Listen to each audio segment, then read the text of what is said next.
ዘመድ ጀርባ ያዞረባችሁ ወላጅ የከፋባችሁ ገንዘብ ስለማትሰጡ እናት ጀርባዋን የሰጠቻችሁ አባት ያኮረፋችሁ ምንም ስለሌላችሁ ምንም ያጣችሁ ሰዎች ከቤተሰቦቻችሁ ከሀገራችሁ ሰዎች መገለል እንኳን ቢደርስባችሁ ምንም ሳታረጉ ብዙ ያደረጓችሁ እንኳን ቢሆን የእግዚአብሔር ማህበሮች መሰላችሁ ከአገራችሁ ሰዎች ከቤተሰቦቻችሁ መከራ ደረሰባችሁ ደስ ይበላችሁ ባልን እርግፍ አርገሽ መተው ስትጪ መከራ ሲያደርስብሽ ታግሰሽ ትዳሬንማ አላፈርስም ልጆቼንማ አልበትንም ለጽድቅ የተሰጠኝን ለመመጻደቂያማ አላረገው ብላችሁ ታግሳችሁ መጠብቁ ሆይ ደስ ይበላችሁ የባልን ጥቂት አመል ተሸክማችሁ ምትኖሩ የሚስትን ጥቂት አመል ተሸክማችሁ ምትኖሩ ቢኮሰኩስም የታገሳችሁ ቢሸክርም ያላፈረሳችሁ እግዚአብሔርን ተስፋ በማድረግ በጸሎት እየተጋችሁ የተሳሰባችሁ ከወገኖቻችሁ የሚደርስባችሁን መከራ የታገሳችሁ ደስ ይበላችሁ ድል የነሱ የሰማዕታትን ማህበር ያሸነፉ የሐዋርያትን ማህበር መስላችኋልና ደስ ይበላችሁ ከአገራችሁ ሰዎች መከራ የተቀበላችሁ ቤተሰቦቻችሁ እንኳን ሳይቀር እንሰማለን እኮ እንሰማለን ልብ ይሰብራል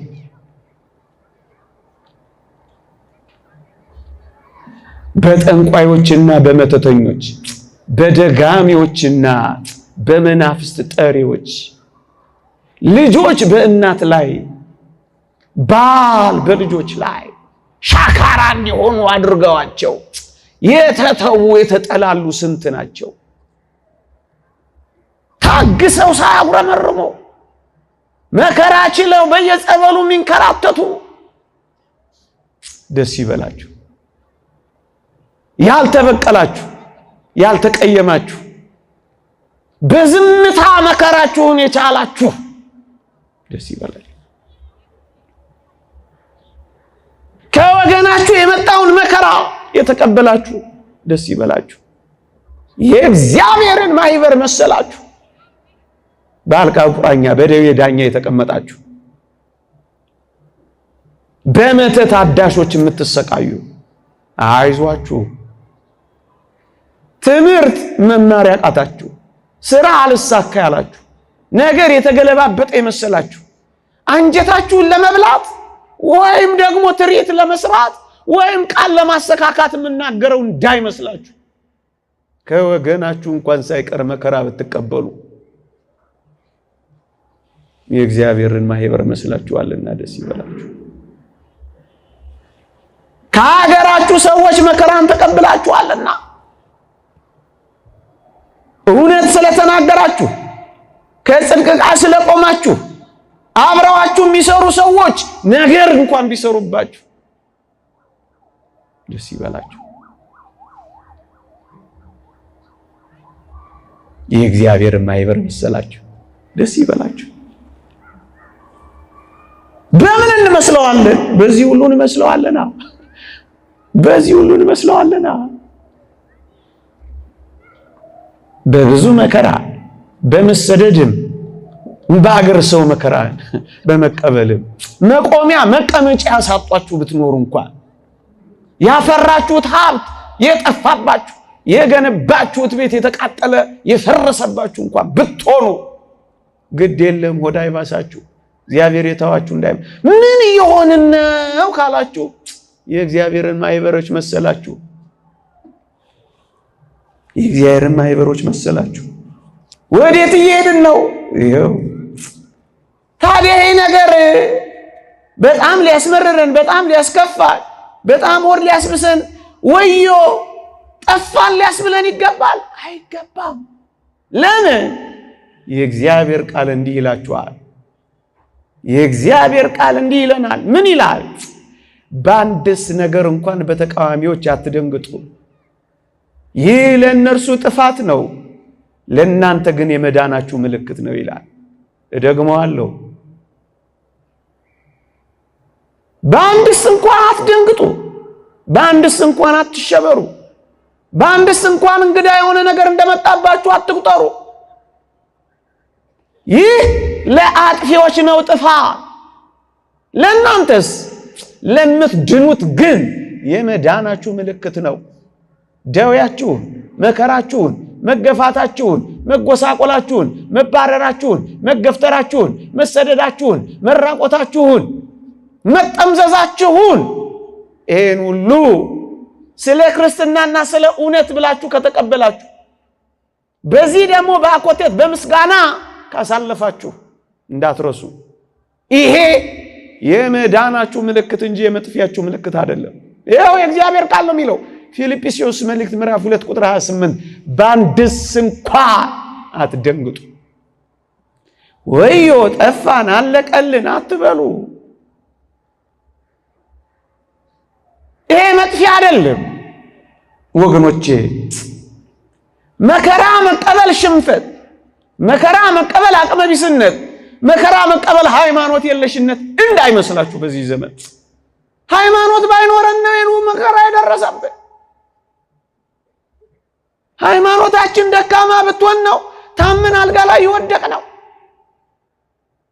አጋንንት እንዲህ መከራ ያደረሱብን እንዳትሉ፣ ተሸንፈን ነው እንዳትሉ።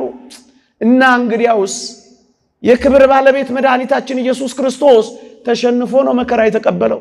ወዶ ፈቅዶ ስለኛ ዘበእንቲአነ ስለኛ እንጂ መከራን የተቀበለው ተሸንፎ አቅመ ቢስ ሆኖ አይደለም። ክርስቲያን ሆነ መከራን ከተቀበልክ ተሸንፈ አይደለም፣ አቅመ ቢስ ሆነ አይደለም፣ ሃይማኖት የለሽ ሆነ አይደለም። አይደለም አይደለም። ምንም ሆናችሁ መከራ ብትቀበሉ እግዚአብሔርም የተዋችሁ እንዳይመስላችሁ። እና እመቤታችን ቅድስት ድንግል ማርያም በዚህ ሁሉ የመከራ ህይወት ውስጥ የኖረችው እግዚአብሔር ትቷት ነውን? አይደለም። ህይወት ወይ ስለሆነ ነው በሕፃንነቷ ወላጆቿን ያጣችው፣ በሕፃንነቷ ከመቅደስ ከምኩራብ የተባረረችው፣ በሕፃንነቷ ወልዳ መታረሻ አታ የተሰደደችው የተባረረችው ልጇ ወዳጇ ቢተዋት ነው? አይደለም። መከራ መቀበል መተው መከራ መቀበል ሃይማኖት የለሽነት እንዳይመስላችሁ። ወዳጆቹን ትቶ ነው እንደዚህ አሰቅጣጭ መከራን የተቀበሉትን? አይደለም አይደለም። እንደዚህ እንዳታስቡ ምእመናን፣ እንደዚህ እንዳታስቡ። እና ምንድነው ከፍ ብለን የምናውለበልበው? የመዳናችን ምልክት እየቀረበ እንደመጣ እንድናስተውል ነው። በአንድስ እንኳን በተቃዋሚዎች እንዳትደንግጡ። ይህ ለእነርሱ ጥፋት ነው፣ ለእኛ ግን የመዳናችን ምልክት ነው። ይሄንን በማስረጃዎች ልታሳየን ትችላለህ? አዎ ላሳያችሁ። መጀመሪያ ሴንት ሲፕሪያን ቅዱስ ቆጵርያኖስ እንዲህ ይላል፣ ቤተ ክርስቲያን በሁለት አይነት መንገድ ታብባለች ይላል። እየሰማችሁ ወይ ነው? ቤተ ክርስቲያን በሁለት አይነት መንገድ ታብባለች ይላል። አንደኛው በመከራ ዘመን ባለ የደም ሰማዕትነት ታብባለች ይላል። ሁለተኛው በሰላም ዘመን ባለ ምናኔ ታብባለች ይላል። እና መከራ ማበበያዋ ነው ይሄው ይላል። ካበለጠ ምን ምስክር ይገኛል? ከጠቀሱት በላይ የኖሩበት ከነገሯችሁ አታምኑ። ማበቢያዋ ነው ስላችሁ መኮስመኛዋ አይደለም፣ መፍኪያዋ ነው የክርስቶስ ቤተክርስቲያን ስለሆነች። መጠውለጊያዋ አይደለም፣ ፍሬ ማፍሪያዋ ነው የክርስቶስ ቤተክርስቲያን ከሆነች። ሁለት ቦታ ልታብብ ትችላለች ይላል። በረከቱ ይደርብንና አንደኛው በአላውያን ነገስታት ፊት በመከራ ታብባለች። ሁለተኛው በረሃ በአራዊት መካከል ታብባለች። ወይ ባላውያን ነገስታት ሰይፍ ስር ታብባለች፣ ወይ በበረሃ ባሉ መናኞች ድንጋይ ስር ታብባለች፣ ወይ ባላውያን ነገስታት እቶን ውስጥ ታብባለች፣ ወይ በበረሃ በወደቁ መነኮሳት መካከል በምናኔ ባሉ ጤዛ ስር ታብባለች፣ ወይ በጅራፍ ታብባለች፣ ወይ በእንባ ታብባለች። ወይ